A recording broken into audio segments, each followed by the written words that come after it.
আসসালামু আলাইকুম। জীবনে প্রথম ফার্স্ট মুরগি তুললাম, তারপরে মুরগিটুকু এতটুকু হয়েছে। পরিবেশটা একটু ভালো করতে পারি না, প্রথম তো তুললাম, টাকারও সংকট, পরিবেশটা তেমন ভালো হয়নি। তাই মনে করেন 50টা বাচ্চা তুলছি। সবাই বলে হকারের কাছ থেকে আমি বাচ্চা নিয়েছি মূলত। সবাই বলে এসব বাচ্চা বেশি ভালো হবে না, টিকবে না। তারপরেও মাশাআল্লাহ 50টা তোলার পর আমার 5টা বাচ্চা একটু মিস্টেক হয়েছে, মারা গেছে।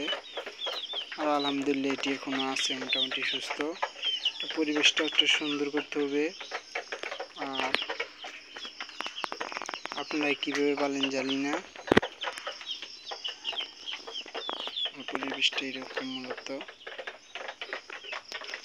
টাকা পয়সা থাকলে পরিবেশ করা যায়, কারণ টাকা পয়সা নেই, কীভাবে পরিবেশ করব।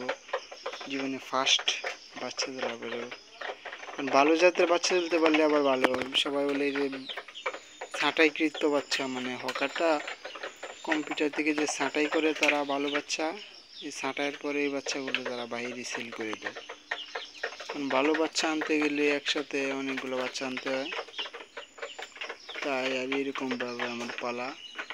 জীবনে প্রথম তুললাম, তাই একটু অভিজ্ঞতা নিতেছি, ট্রাই করতেছি, দেখছি কীরকম অবস্থা দাঁড়ায়। আলহামদুলিল্লাহ আমি খুব সন্তুষ্ট, ভালোই হয়েছে।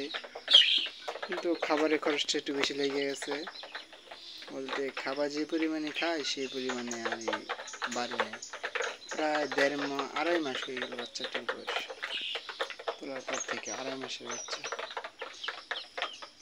এখন এগুলো ডিম দিবে কিনা আমি জানি না। আপনারা যদি কেউ পালন করে থাকেন হকারের কাছ থেকে এগুলো বাচ্চা রেখে, আমাকে তো টাইগার মুরগির বাচ্চাকে বলে দিয়েছে, কিন্তু এখন এটা কখন না লেয়ার আন, এখন কী বাচ্চা আমি নিজেও জানি না।